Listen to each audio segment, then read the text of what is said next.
I am in an old looking Mustang that's actually a new Mustang. And no, it's not my Mustang. That one's not ready yet. This one's a bit nicer. This is Revology's new Boss 429.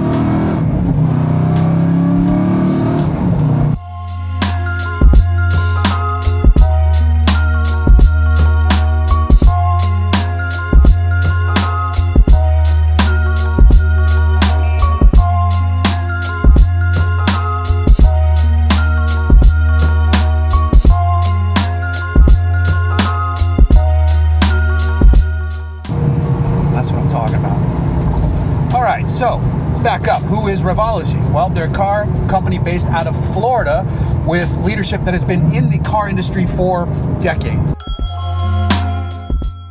They saw a place in the market for Restomod vehicles, but done to a better level, like the level of what you might find from a company like Singer. So they want to focus on one model only for now, and that is the first gen Mustang. And that's a good place to be.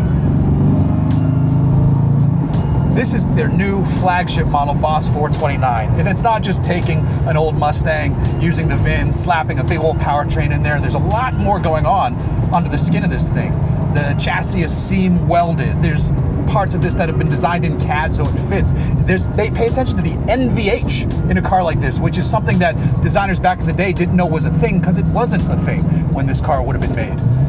The body is brand new. It's a brand new Boss 429 body, and under the hood, we have a 4th gen Coyote with a big old Roush supercharger on top. So it has the cooling from a Dark Horse. It is basically a Dark Horse motor, which has better connecting rods, so it's a bit stronger to handle the power. And we're thinking about 760 at the crank, which is amazing in an old car like this. You would have won all of NASCAR back when the Boss 429 came out. Thankfully, we've also got some big old Willwoods behind those tires. American racing wheels at all 4 corners. You got 6 piston brakes up front, 4 piston out back, multi-link suspension setup, Detroit Speed, aluminum frame underneath this thing. So it feels tight. It feels eager to turn. It also feels happy to run. It sounds amazing with the exhaust thing in here. And these seats are super comfortable, but it's also unlike, you know how old cars can be. This has a push button start. There's a spot for cup holders, but you can also hide the cup holders. Fun fact, those cup holders come from a Miata. I like that little tidbit there. The sound is fantastic. You can have this with a 10-speed automatic, but this one has the 6-speed. The shift lever is a nod to the old car, but it's also got the Revology logo in there for reverse, just a fun little touch. The quality of this is what makes it stand out from other people who try to do this. You have, icons of the world, singers of the world. The reason their vehicles cost as much as they do is because the amount of care and attention put into them warrants the cost, especially what they're based on these days. A regular Boss 429, of which they made just over 1,300 of them. Those are the lowest I've seen was like 175, and I don't know why it's selling for that much. Otherwise, they're at like 500, 600,000. Some are at 300,000. The market for them, because they don't come up that often, is kind of all over the place a bit.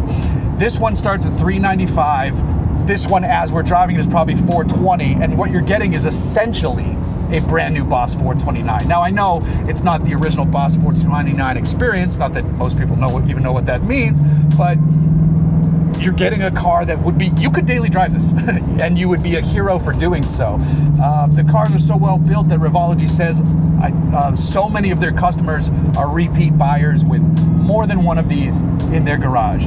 Now, I asked them how many of these they plan to build, and the goal is to do a production run of about 50. Of that number, they've already sold 27, so I think they know what they're doing.